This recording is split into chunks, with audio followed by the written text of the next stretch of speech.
Thank you. My name is Clint Hodges. I'm an alcoholic. Is that all right? I guess it is. All right. Oh, we're at the Resurrection Lutheran Church here tonight.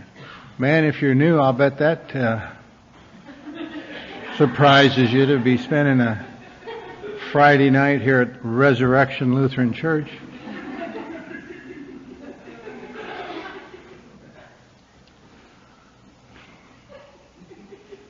I was just thinking, I'm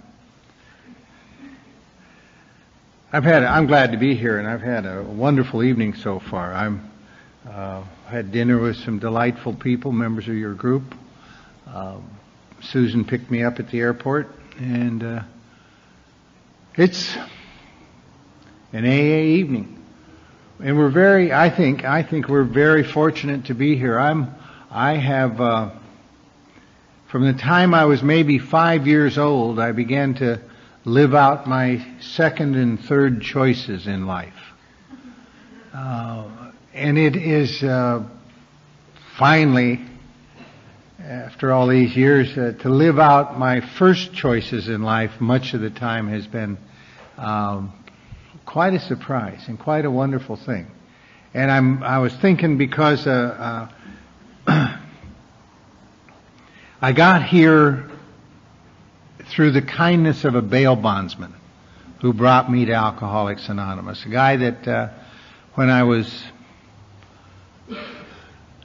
poking around Alcoholics Anonymous, he would bail me out. He would come and get me out of jail. And I didn't know him except on a business basis, but he was always kind of the guy that showed up to bail me out.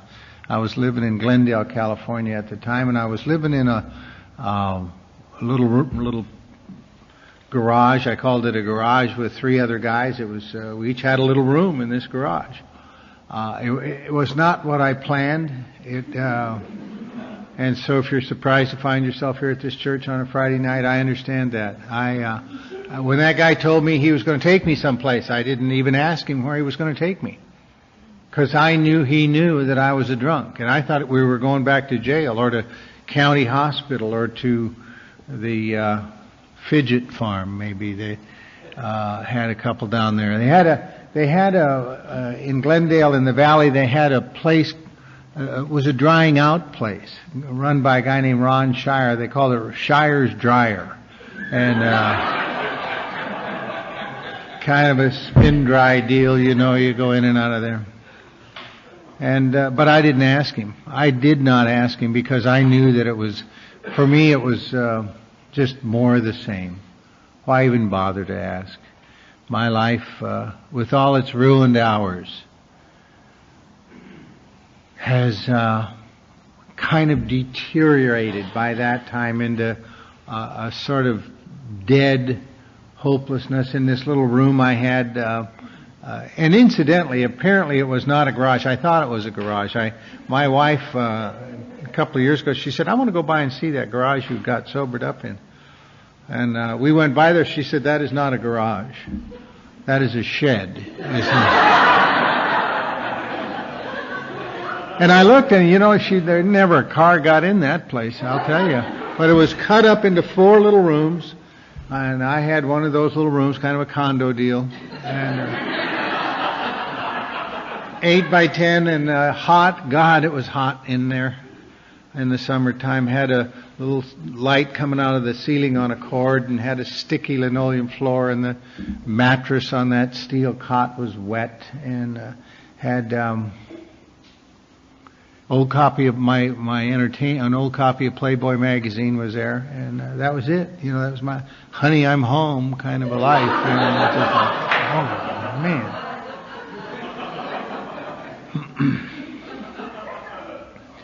I had a radio, and the radio had a clock in it, and both were weird. The radio never shut off. I'd pull a plug onto the wall, and you could still hear that music playing. That smelled bad in there, and you could walk across the linoleum floor, and your feet would stick to the floor. You go. Spilled wine and whatever on there.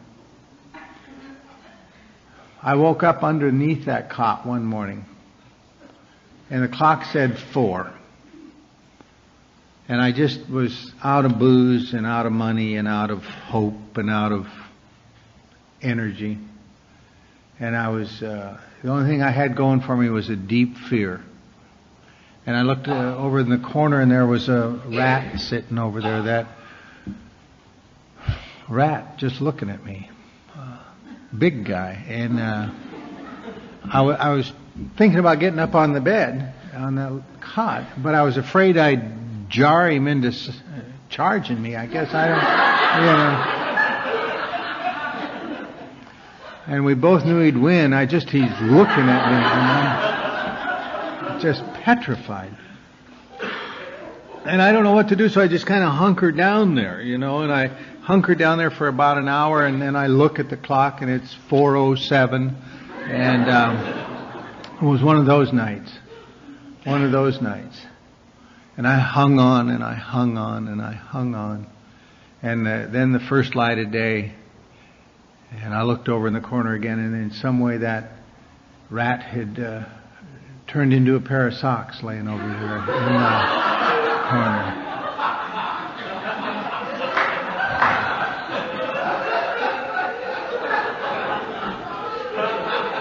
And I'd been held hostage by a pair of socks all night long.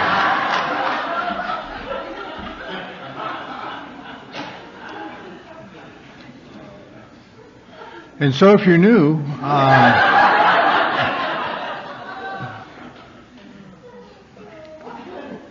I want to tell you something. If you're new, you may belong here and you may not, but if you had a radio that you couldn't turn off, welcome home.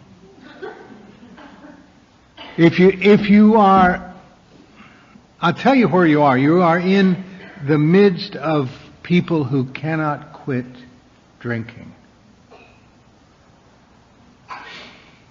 And maybe you can quit. Maybe you can. Most of the people that drink and get into some kind of a problem with it can quit. And they do not come to Alcoholics Anonymous. We are the ones that cannot quit. And some of us in this room have gone a long period of time without drinking. And for all the world, it would look like we have quit. But if we could have quit, we would have done that. And we wouldn't be here tonight. I tried to quit. I mean, I guess I could quit, but it was so short. The quitting part. It was quick. The first time wasn't bad. I lasted 6 weeks. I told my wife, I told the chaplain, I was on active duty at Camp Pendleton, I told the base psychiatrist, I'm going to quit. He turned out to be a dermatologist, but I told him anyway. I told the minister, I told everybody. I told too many people, is what I did. Because it didn't last long. It lasted 6 weeks. It never lasted that long again. And I was quitting forever. Because I always knew that if it ever got that bad, I would quit. And if I made up my mind to quit, I would quit. And 6 weeks later, I was very drunk. Very drunk.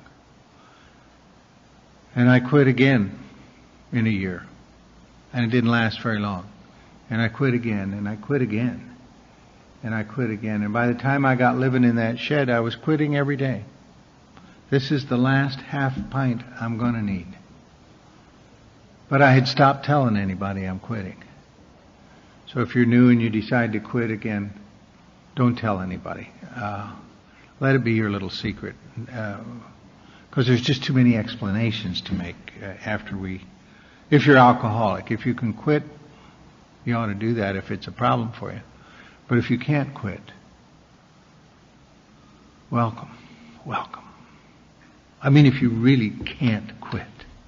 You think you come into Alcoholics Anonymous and it's about quitting. It is not. Jimmy read the steps up here tonight, and you'd think if it was about quitting, it would have said, step 1, quit.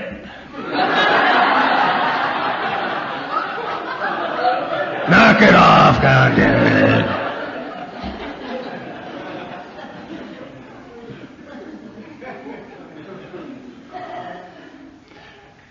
So I went up. The bail bondsman took me to that club. He took me to the Alamo Club in Glendale. And I was around there for a couple of weeks. And I liked it. I liked it.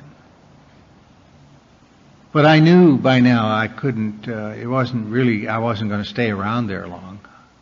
Not that I didn't like you, but I knew that I'd be gone. And I figured 6 weeks. And I was generous because it turned out to be 3 weeks. Even in a meeting every day, 3 weeks, and I'm drunk. And I was drunk for 2. I came back up to that clubhouse on the morning after 2 weeks of drunk. And the manager was gone. There was another guy making coffee in there. I don't know his name, but I know he spent some time talking to me. I came in there mid-morning on a hot day, and he said, "How you doing?" I said, "I'm not doing so good." He said, "What happened?" I said, "I let everybody down. I got drunk. Got drunk and let everybody down." He said, asked me an interesting question. He said, "Are you alcoholic?" I said, "Yeah, I've been an alcoholic about a month now." Something like that. He let that go. He didn't go after it. He said, "Well, if you're alcoholic and you drank, you didn't let us down. You didn't really even surprise us. In fact," he said, "if you want to surprise us, get a job. That would surprise us. But drinking, no." He said, if you're alcoholic, you're going to drink. Alcoholics do that. And he said, "You're going to drink no matter what." And he said, "People around this clubhouse will tell you don't drink no matter what. And you will drink no matter what." And he's like nailing me. And he's being kind. You know, I mean, he's just giving me the simple dignity of the fact. He's not going after me. He's just telling me how it is. He's telling me how it is. And I knew he was right. I drink no matter what. I look you right in the eye and tell you I'm not going to drink anymore, and I drink. I tell you I'm not going to drink anymore, and I know where your purse is. And I know I'm going to steal some money or write a bad check or do one of those things. Because I got to drink. I've got to drink. I got stuck. I learned the ugliest lesson. I got stuck. I was a brand new second lieutenant in the United States Marine Corps station at Camp Pendleton, and I was in the 11th Marines down there, and they had a general's reception, and all the new officers on the base put on their dress blues and went over to the general's quarters. And I didn't know this, but you got 1 glass of wine. And they said 1 glass, and I said, "Okay, great." I knew I'd get some more. 1 glass was it. That was it. But you couldn't leave the reception for 3 hours.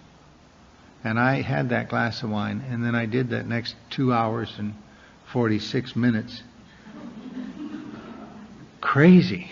Just nuts.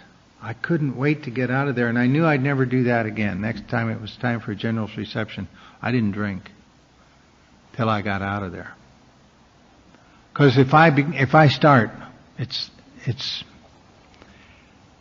I don't always plan to get drunk. In fact, I didn't always get drunk, but I got to where I didn't know if I was going to get drunk. And I always hung on to that one night on New Year's Eve that I didn't drink at all. You know? That was sort of like my passport into the normal world, I guess. And they call me a drunk, but my own inside notion of, you won't remember this, but New Year's Eve in 63, I think. I didn't drink at all. It's funny, isn't it? We draw these lines, and we cross the line, we draw a new line. It's a colorful thing. It's like being in a prize fight. A guy described it one night, a prize fight. He said it's like I get into the ring and one corner is me and the other corner is the other fighter, and his name is alcohol. And I got my family and friends in chairs around the ring because I want them to see this wonderful contest. The arena is well lighted and there's an air of excitement, anticipation in it. And we're going to have this marvelous athletic bout. The first couple of rounds go fine. Third round he gets in a lucky punch. But I get back up again. I know I can beat him. In fact, he's such a gentleman. He said, lucky punch. Yeah. The next round he gets in another lucky punch. I'm crawling back at the end of the sixth round. I get back to the corner and the friends are gone, but my family says, we got to leave. Stop this fight. Let there be one more round. And I come back at the end of the seventh round. I haven't been up much. And my family's gone. And everybody's booing. And they stopped the round at the fight at the end of the 11th round. I've just seen the tops of that guy's shoes that whole round. And I leave in disgrace, and I know I'm never going back. I'm not going back. I can't win that fight. And I stayed away for 6 weeks. And I got to thinking. And I went back. And that ring is still there. And that other fighter is still there looking trim and healthy and well cared for and in great shape. He's over there in the corner of the ring and he smiles and waves. I stayed here to give you another chance. I knew you'd be back. You can beat me. You bet I can beat you. And I got in that ring again. And I did that a lot. I did that from the time I was 16 years old at a party after a football game where they gave me vodka. I did that until I was 29 years old. It started at a party. And when the party was over, I was living in that shed. And the party was over.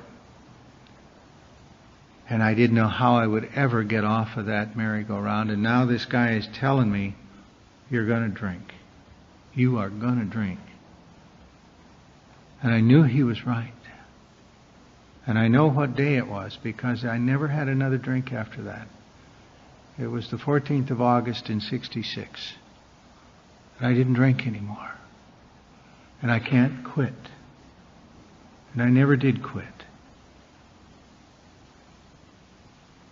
Remember that guy Chuck, he used to say, if I'd have known that was my last drink, I would have had 2. And you'd have another speaker tonight, I'll tell you that. That's how powerless we are. I didn't quit. It was removed. And I think it's removed because we utter some horrible prayer. If you're new, I don't know what brought you here tonight. I'll bet a week ago you didn't plan to be here. You know, a strange set of circumstances and a strange group of people and contacts and ideas and all of that begin to come into our lives in some strange way. We make a turn in our despair.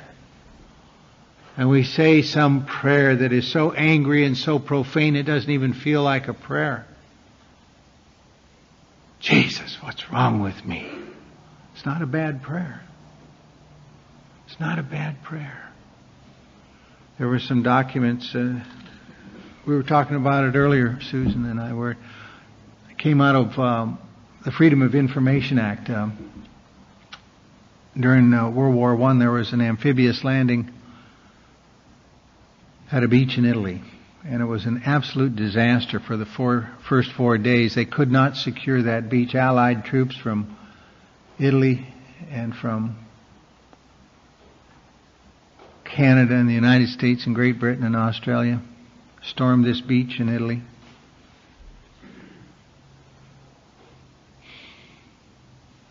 They couldn't get off the beach. They kept dying there at the water's edge, and they knew they were going to die. 4 days, these guys are stacking up like cordwood at the edge of the water. And the guys that were coming off of those landing craft were just hiding behind the bodies, and they knew they would die. And at some point during that hideous time,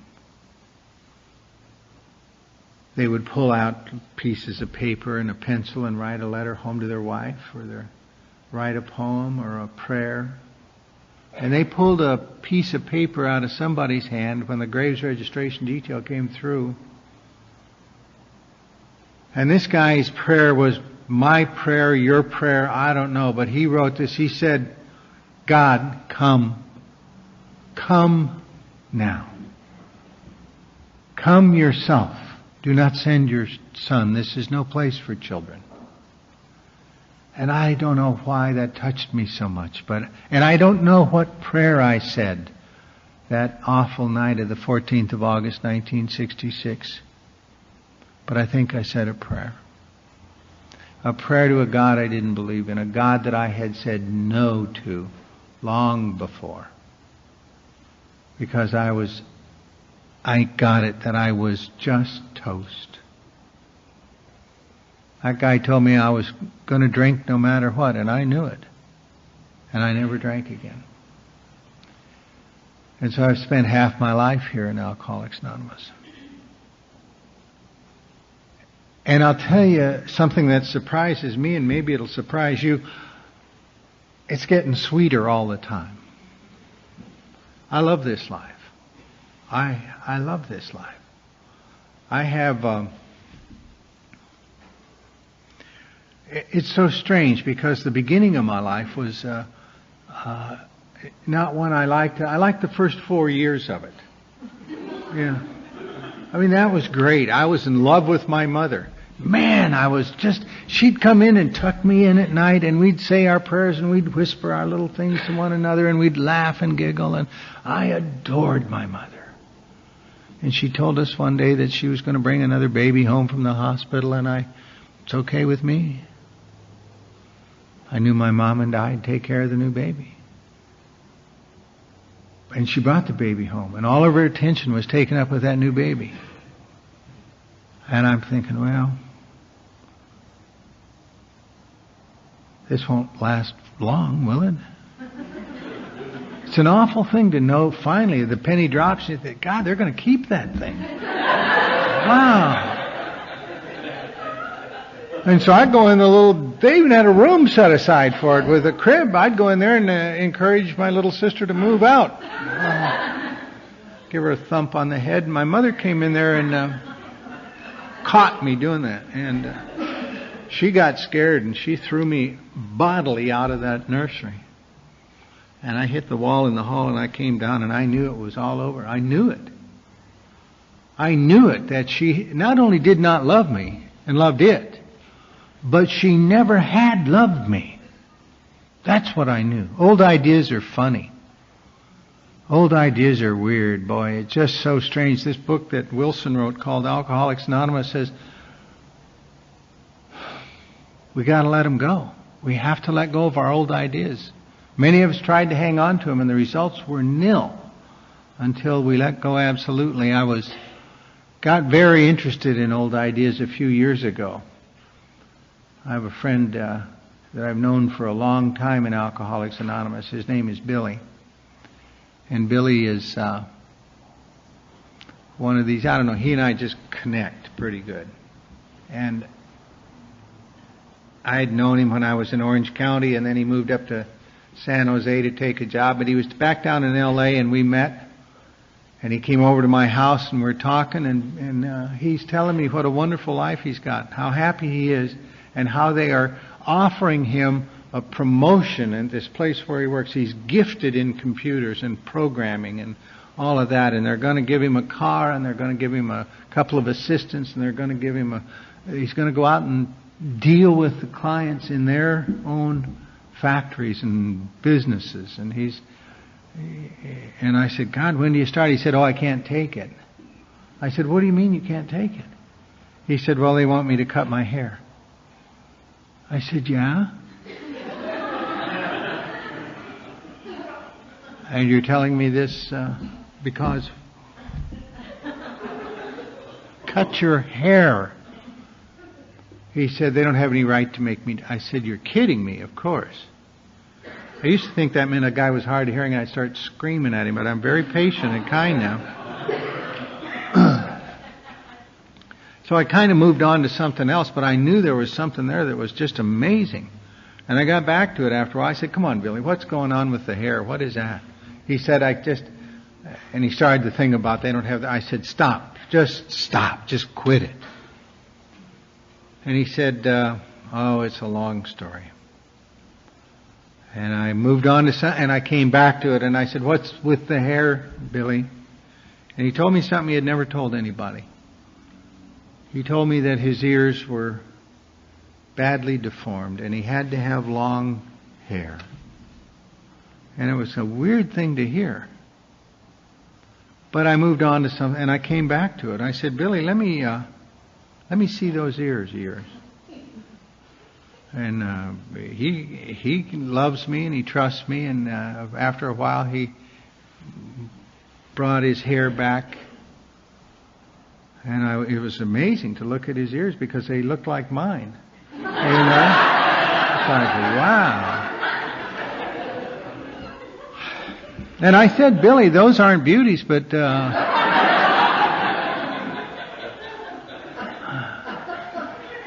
they're not distorted. They're not freaky looking. And I had a mirror on the wall there in the den where we were talking, and after a while he's kind of doing. I said, look up, look in this mirror. And we got up there, and he's looking in the mirror, and I'm looking in the mirror, and we're looking at our ears, is what we're doing. Hey, it's a Sunday afternoon. You look in your mirror for your ears. And he finally said, yeah, but God, they're so big. I said, well, they're neither deformed or big is what it is. And I got out a little ruler. Now we're measuring our ears. But he had this idea. I said, that's an old idea. For God's sake, Billy, where'd that come from? And like any good alcoholic, he said, I don't know. I said, well, if you did know, what would the answer be?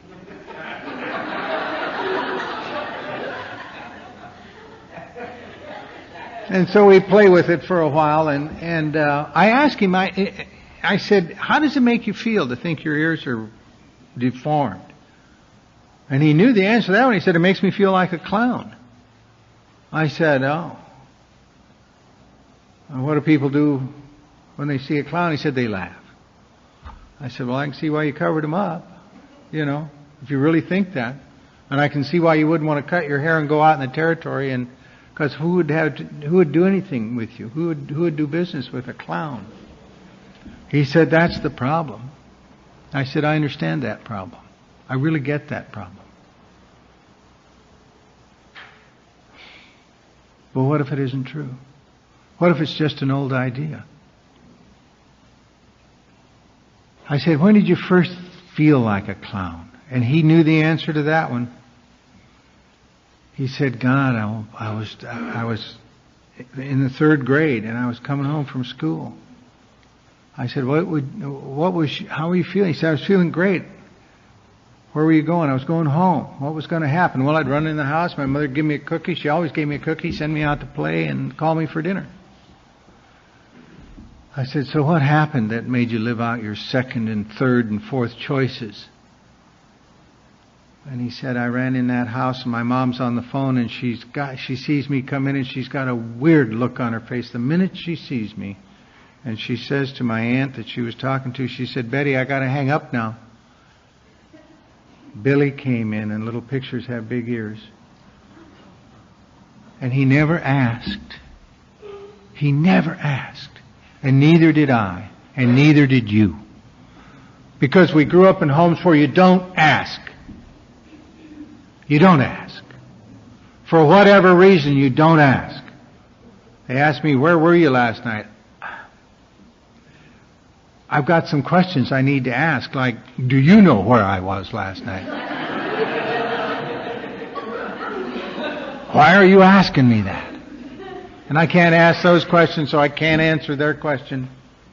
We don't ask, and he never asked. He just, as soon as he could, he grew his hair long and covered up his ears. And it was like that. And when he heard himself say that his mother had said, little pictures have big ears, he got the strangest look on his face. And I began to laugh, and he began to laugh, and then we were both crying because we knew it was over. It's over. That old idea has seen the light of day, and it's gone. And he cut his hair. Took him about a week. And he's over there in the Silicon Valley earning a good living. But that little exchange, which was a couple hours out of my life, it left me knowing how weird these old ideas are. It left me with some real information about my deal with my mother and how I hated her. Because I knew she had betrayed me, because I knew she never loved me, and I knew I couldn't trust her. And I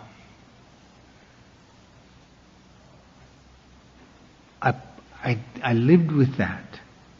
Because you know what a kid does with that? You don't love me? Great. I don't love you either. I don't love you. She'd try after that to get me to mow the lawn. She'd get me to mow the lawn. But she couldn't get me to clip around the sidewalk. I took a lot of beatings. I refused. I won't do that. I said, I hate you. And I didn't say that. I just got into such a terrible state. And I'm 12 years old, and she discovers a lump. And I'm 13, and we're back to Billings, and now we're living in the basement of my grandma's house. And my grandma has my mom upstairs in a bedroom. And it seems like my grandma hates us all. But she has her little girl back. And we were not allowed up that year to see my mother. She wouldn't let us up there. And in the spring, when I was 14, she opened the door to the cellar one morning, my grandma did, and said, your mother died last night. Are you going to go to school or not? And we went to school. And 4 days later, I'm standing in the low-rent part of the cemetery in Billings, and they're putting my mother in the ground. I didn't cry. I don't love you. But I stopped breathing deeply, you know. And 2 years later, I'm at a party, and they give me vodka, and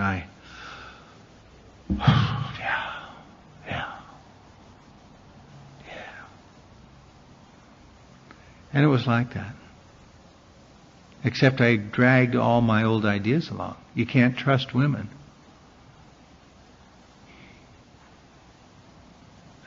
When it's my old idea, it doesn't seem like an old idea. It just seems like that's the way that it is. And I had and if I just limited it to my mother, it would have been bad enough, but every important woman in my life, I couldn't trust them. It didn't have anything to do with them or reality, but I just have it wired up funny. I've got another old idea that is inconsistent with the first one. I need to have the approval of a woman in order to find God. That kind of leaves you twisting in the wind, boy, I'll tell you that. Can you imagine? God. So I'm stumbling around, bumping into walls, and I just need a drink all the time. Because women fascinate me, and I'm afraid of them. And I don't know what I'm going to do. And I got into a lot of relationships, and none of them lasted very long. I got married and had children, and I'd be gone. And married, and we, the interesting thing is we carry all of that into sobriety with us. And that's what the steps are about. Seems to me. On the 14th of August, 1966, an amazing thing happened to me. God removed the obsession for me to drink. That's all it was. with that extraordinary, elegant power that's available here. He removed the obsession because I asked him to, in some words. I didn't know to say it that way. And for one other reason, and that is because he loves me and you. I don't think we could stand 10 minutes in knowing how much he loves us.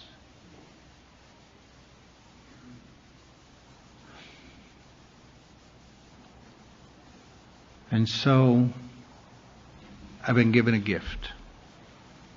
And it's a weird kind of gift because I have the rest of my life to become comfortable with the gift.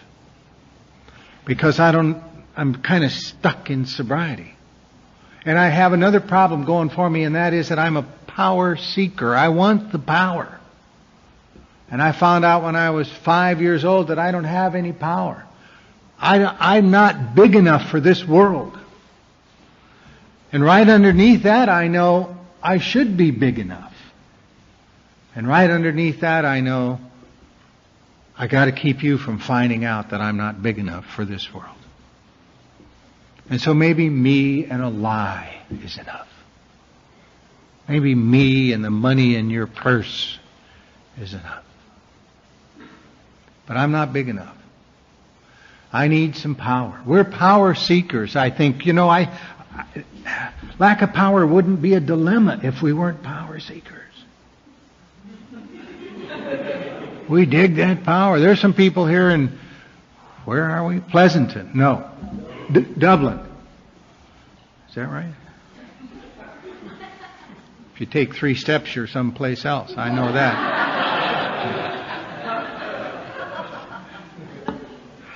Some people in this community that don't care much one way or the other about power. There are people like that. None of them in this room, but there are people like that. But I want the power. And I won't even come close to the knowledge that I don't have any power. And the booze seems like power. And the pills seems like power. I love those amphetamines. Somebody's going, ooh. You can drink a little longer, can't you? Anyway, my mom talked to us about faith and belief. I'll tell you, belief, we think, I never thought I could have belief or faith of why, what would I...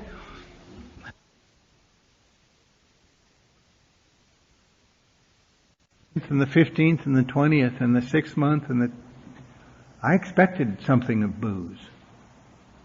And it only let me down after that. But my expectancy, my belief in it was so consistent. Couldn't believe it let me down. Must have been those ice cubes or whatever, you know.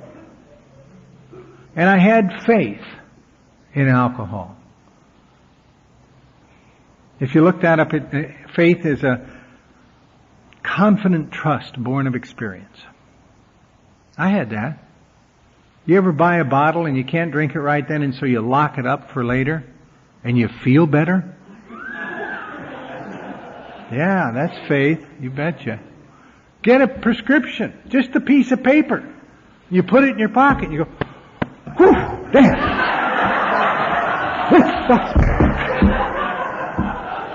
You leave in the doctor's office, you go down, hi, how are you? Let me open that door for you. It's faith. We have a lot of faith. A lot of faith. We have faith in our emotions, faith in our stuff, faith in other human beings. Not a particularly good place to have it, you know. We're addicted to a drug called approval, and then we marry our dealer. Isn't that cute?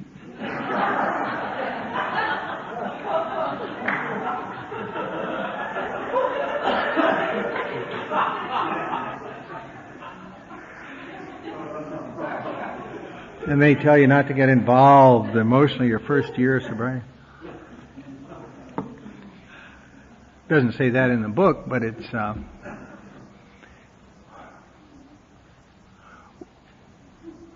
we say that because we just are curious about if it works or not. None of us have ever really tried it.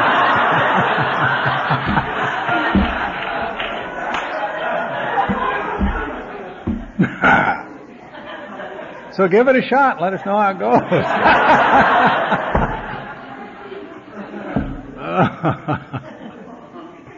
Oh, power. I want that power, boy. When I found that booze, I thought I had some power. I knew I didn't have it. And I knew not to tell anybody. And the power worked for a while, didn't it? And the pills worked for a while. Because they took me to the power. Power was booze for me. Because I'm an alcoholic. And it ended in August 14 in 66. My relationship with chemical peace of mind was over. I gave up my right to chemical peace of mind. And now I come into Alcoholics Anonymous and I'm looking for the power. And the power seems to be like over there in West LA, and I go over there and I get Clancy to be my sponsor, and that should get me part of the way home. And he's still my sponsor, and I love him like a rainbow. And he's a powerful guy. But he's not my power. I'm married to a woman that I am very much in love with.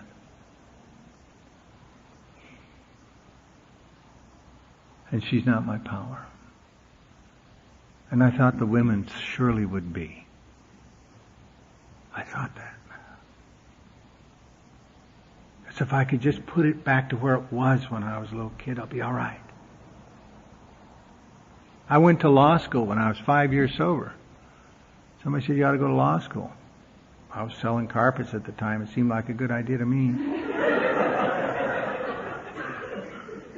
By the time I was 9 years sober, I'd graduated. I'd passed the bar exam. I had a ticket to practice law in the state of California, which is colorful because they wouldn't give me a license to drive a car when I got here, so we're like making progress, right? But there isn't any power in it. Not really. It's just another set of people to report to. It's fun to do. I like it very much, and it's interesting the way to spend the day between meetings, but it's not... but I'm good at it. It's a funny thing, looking back over these years. We sooner or later have to come home.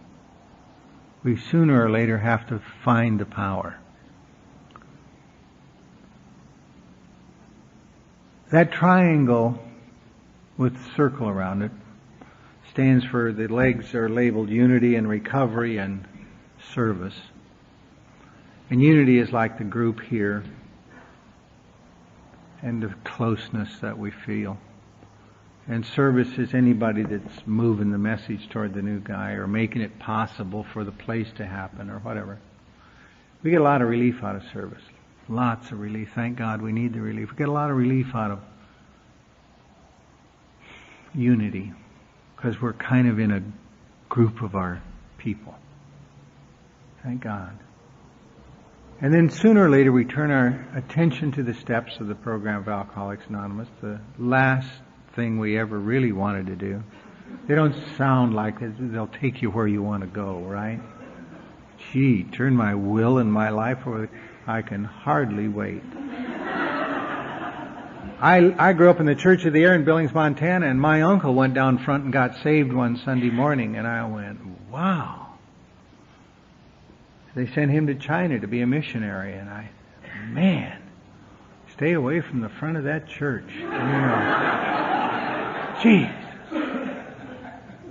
I got baptized one Sunday morning in the Yellowstone River, one March, just outside of Billings. Oh. Yeah, I didn't find God. I didn't find anything for about 3 days, as I recall. Jesus. Woo, that water was cold. And he doesn't answer prayer, and he doesn't do any of that.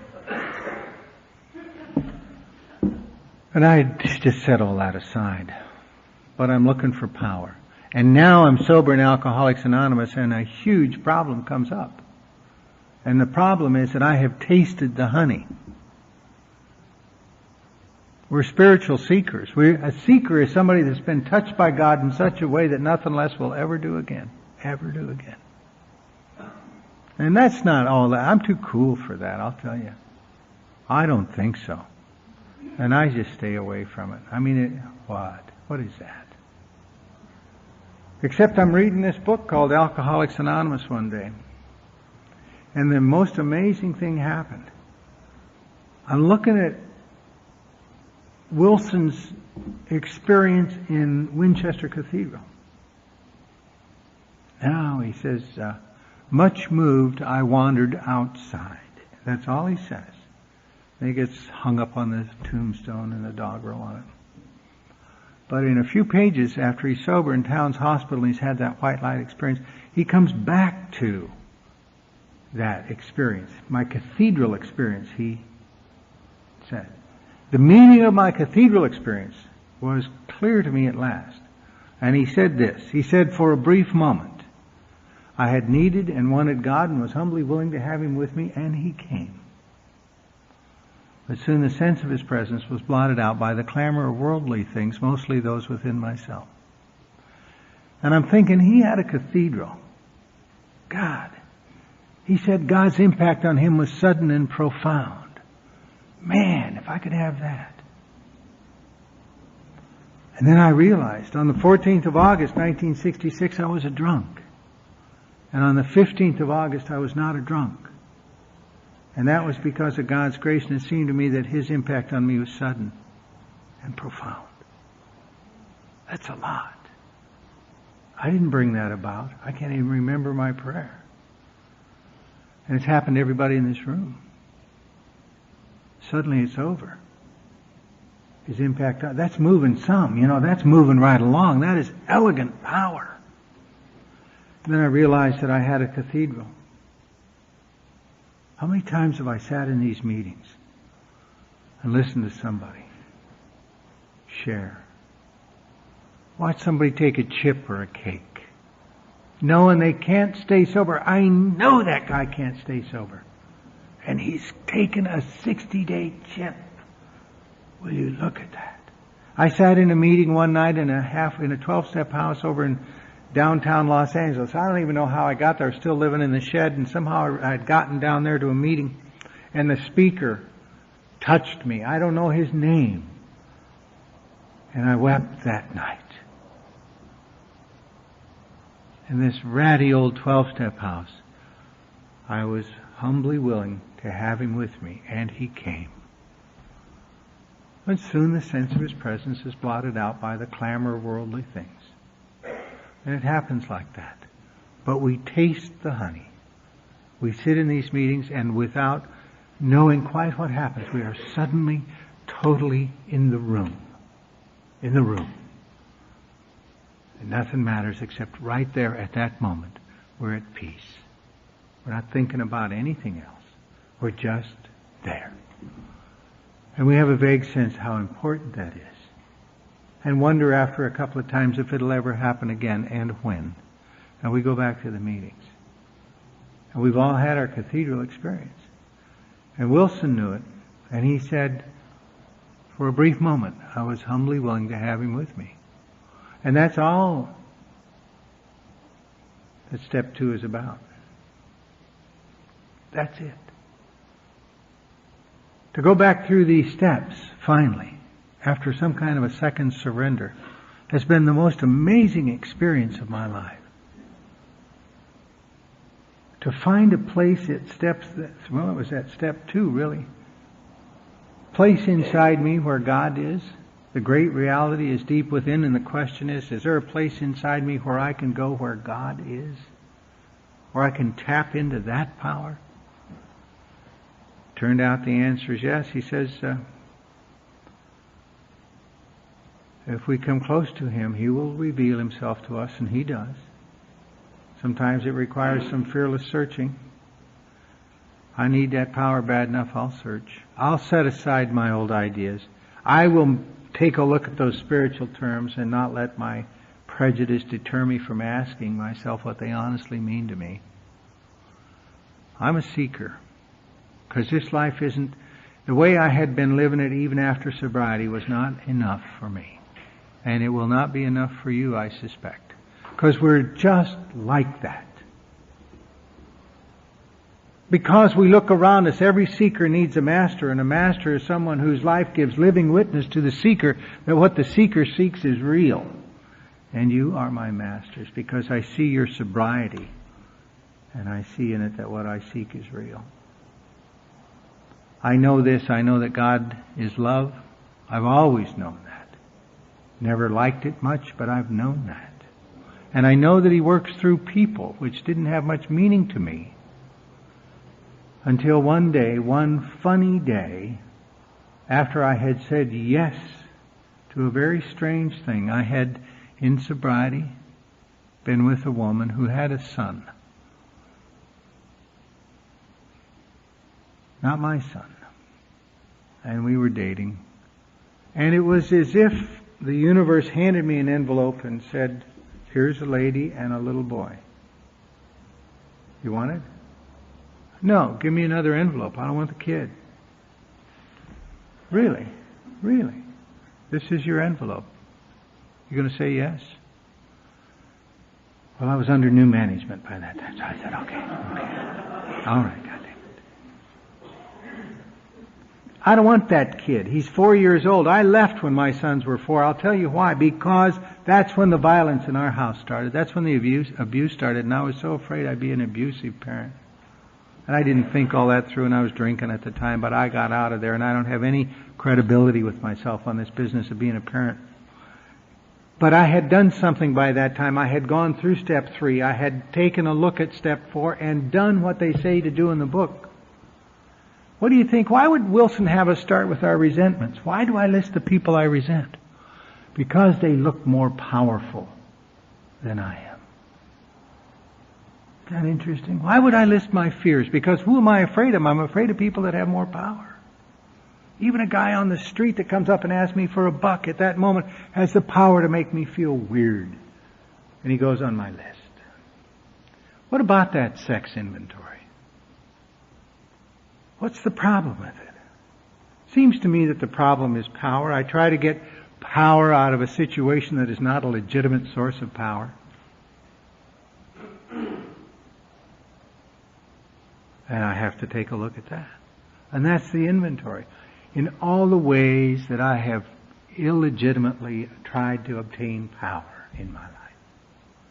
From people and places and institutions and the women and all the things I'm afraid of. And I tell all that to somebody else, and I'm done with step 5, and I have an interesting thing. Now I got this list of old ideas, and now I've got these character defects, and now I got all this stuff going on for me. And I don't want it anymore, because it's caused a lot of trouble in sobriety and before. You really think if I make a list of those things and ask God to take them away, He'll do that? No, I first have to become willing. What does that mean? You look it up in the dictionary, it means gladly ready. Oh God, I thought it meant head to the gun. Gun to the head, my mind. No, gladly ready. And you get finally to that point, because you're a seeker. And I want to live the sweet life. And I've tasted the honey. And if this stuff is getting in the way, all right. I'm gladly ready to have it removed. And He will do that. All we have to do is humbly ask. I had an interesting experience about the time I was doing that. I was up in Northern California in Coloma, over in Sacramento area. And a woman from Reno is at the podium, and she's talking about how she had, when she was 10 years sober, decided to get over her fear of heights. And so she took skydiving lessons. Joyce, yes. And I wouldn't have done it that way, would you? But her story was wonderful to me because she took the lessons. And the day came she's supposed to solo out of this airplane with a parachute. And it's coming over at 3,500 feet, and in the drop zone is her husband and her kids and the women she sponsored. And her ex-husband was there. I don't know why he was there, but he was there.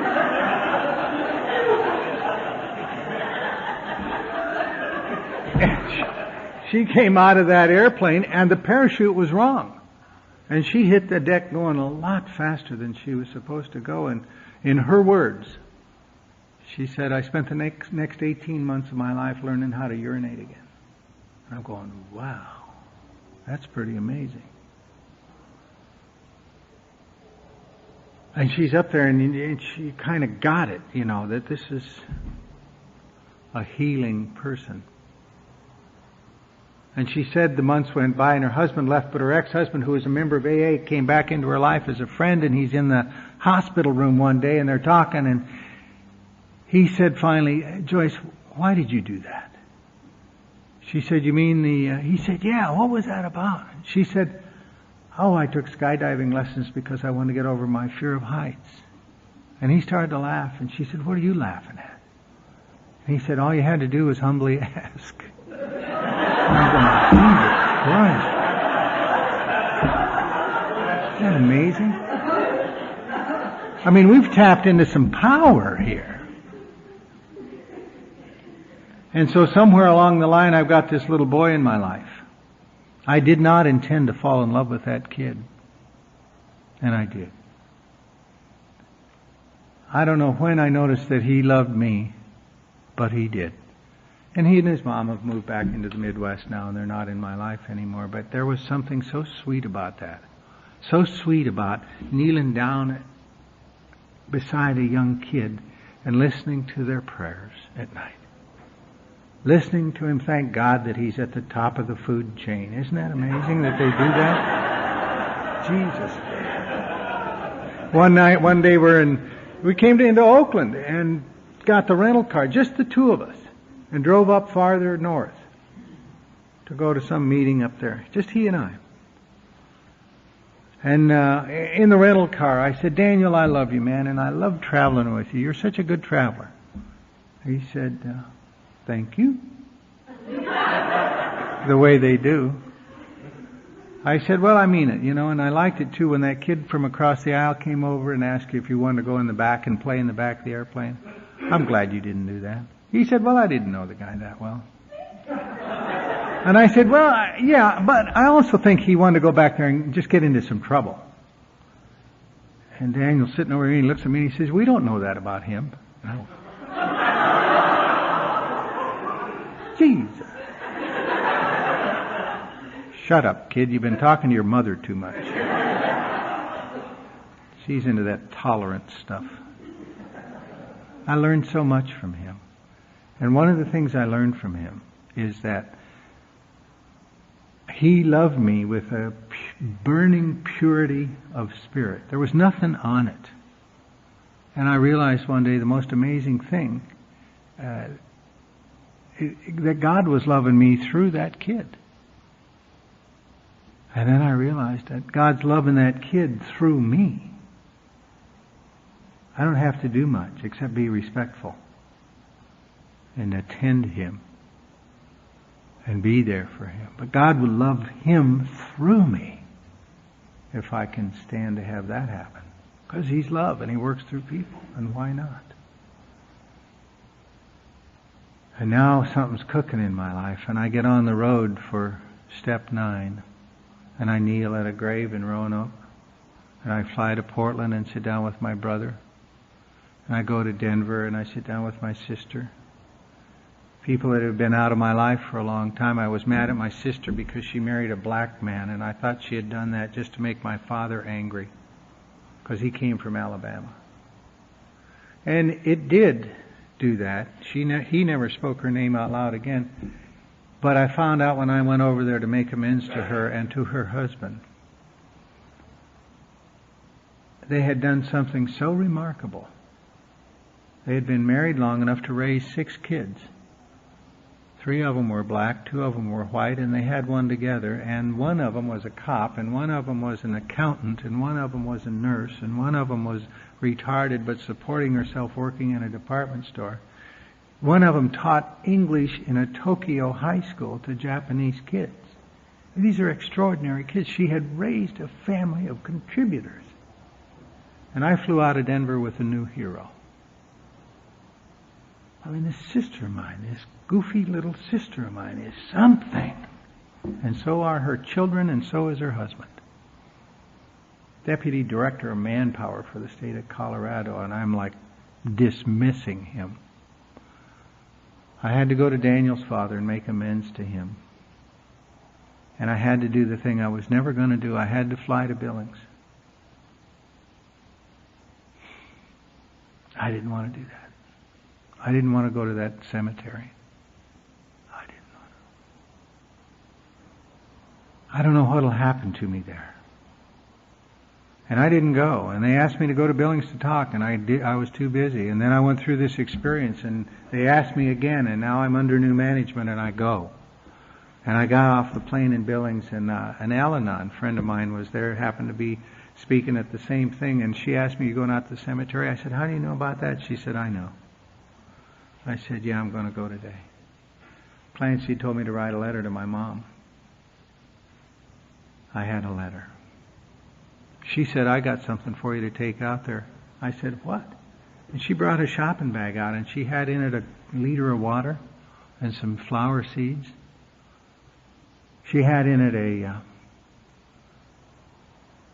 pair of clippers and some Kleenex and some paper towels. And a guy drove me out to the cemetery, and we tropped around out there, and I don't know, it's like going into the cave where the witch is in some way. My grandmother and my mother are buried there. And I finally found my mother's grave.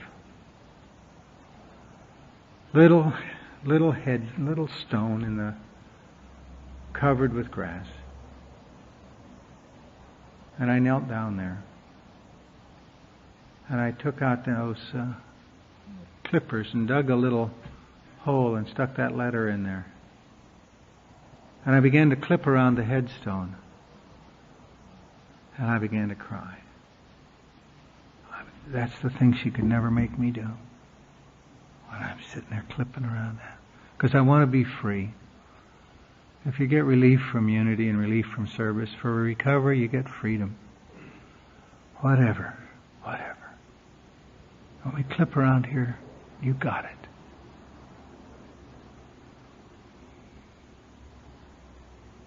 I got up to leave. I found my grandma's grave and I saluted her. She never wavered, not once. And I went back to my mom's grave and I knelt down there. I thought my tears were over and they were not. And I got up to go get in the car. There was a guy waiting for me. And I couldn't, and I turned back around and I knelt at that grave. And I began to talk to my mom. And talked to her. And listened and prayed. And I'd get up to go and the guy'd see me coming, he'd start the car and I'd turn around and go back and he'd turn the car off. But I finally got out of there that day. Went back the next day. And then I came home. I knew I could trust her. I knew she loved me. And it had been 40 years in the desert.